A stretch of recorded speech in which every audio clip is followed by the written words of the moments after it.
Roma empezó siendo una pequeña república y se convirtió a lo largo de más de 600 años en el mayor imperio que jamás se haya conocido. En su apogeo llegó a extenderse desde Londres hasta Bagdad, gracias al que fue el primer ejército profesional. De esta forma, se convirtió en el modelo de la civilización occidental. Sin embargo, cuando el imperio comenzó a tambalearse, se derrumbó a una velocidad vertiginosa. El poderío de Roma solo tardaría 100 años en desvanecerse como el humo, barrido por las invasiones de los bárbaros. ¿Cómo ocurrió algo así? El Imperio Romano, la primera guerra bárbara.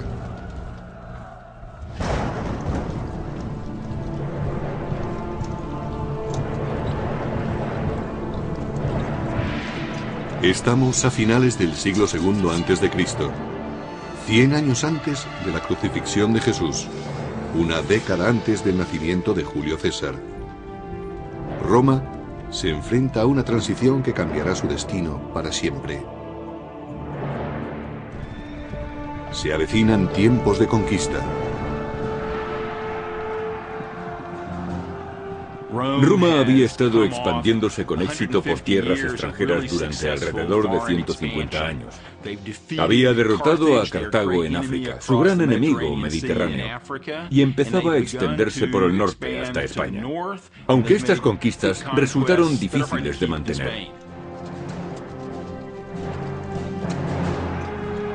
Pero mientras Roma conquistaba un lugar en el mundo mediante brutales campañas, la República se enfrentaba a un cataclismo que forzaría a los romanos a cambiar el sistema senatorial por la dictadura absoluta de un emperador.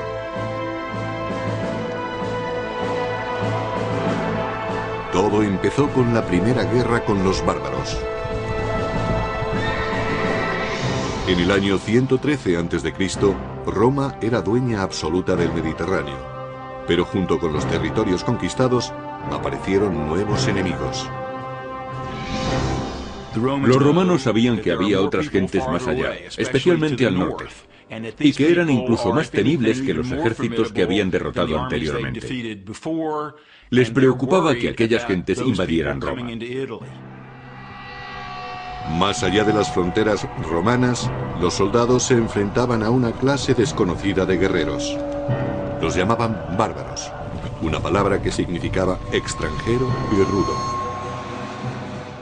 Cualquiera que no siguiera las costumbres ni hablara las lenguas clásicas latino o griego era considerado alguien diferente, un bárbaro.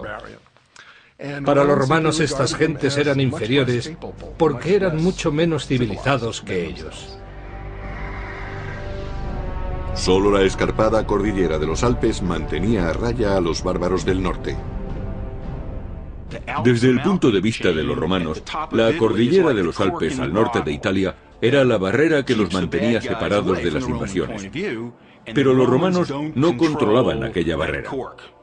Sabían que podía ser rebasada en cualquier momento, y temían que el enemigo entrara en Roma a través de ella.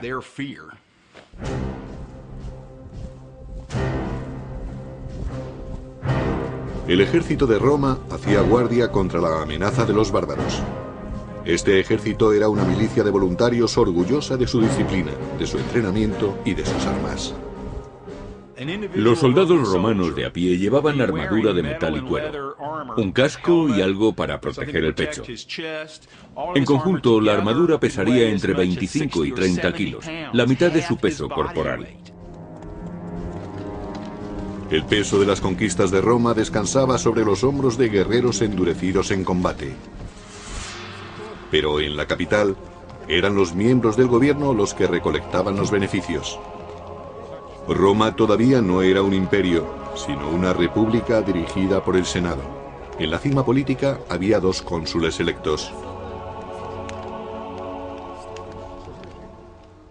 Eran los cargos civiles y militares más altos y con mayor poder de Roma. Por encima de todo estaba la dirección del ejército. La seguridad nacional era lo primero. Pero debido a su alta posición, los cónsules ostentaban también un papel muy importante en la política y en la legislación. A pesar de que la República Romana se regía por ideales democráticos, los hombres no nacían iguales. A pesar de que los soldados ganaran numerosas batallas para Roma, jamás podrían aspirar a ser cónsules. El más alto cargo del Estado estaba reservado a familias importantes, como la de Gnaeus Papirius Carbo. Un número muy reducido de familias dominaba las elecciones a cónsul, debido a que en Roma se creía que eran imprescindibles los honores que provenían directamente de personas distinguidas de la sociedad. Al expandirse Roma, los honores dejaron de basarse en el mérito para hacerlo en el dinero. Lo que ocurrió fue que conforme Roma iba conquistando más territorios, más riquezas había en las ciudades del imperio.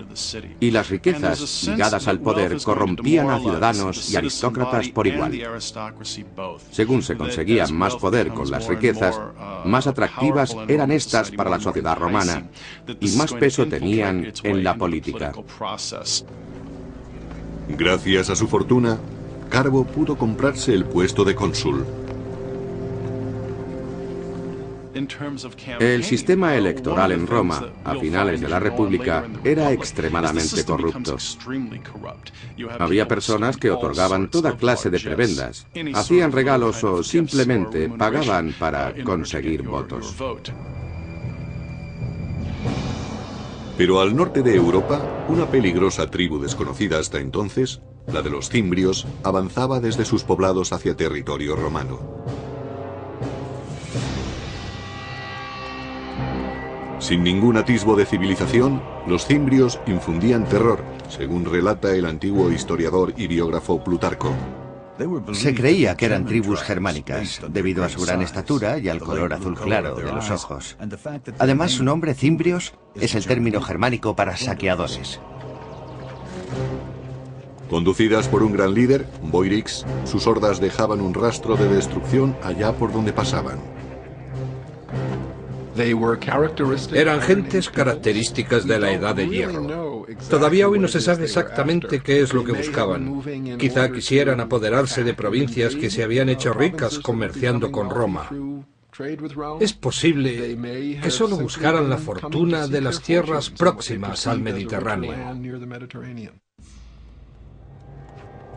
Los cimbrios no eran los únicos a los que atrajo la creciente riqueza de Roma. Más hacia el sur, otras dos tribus bárbaras se unieron a ellos, los teutones y los ambrones. Los ejércitos bárbaros combinados se dirigieron directamente a territorio romano a través de un paso alpino, solo guardado por los habitantes de Noricum o Nórica.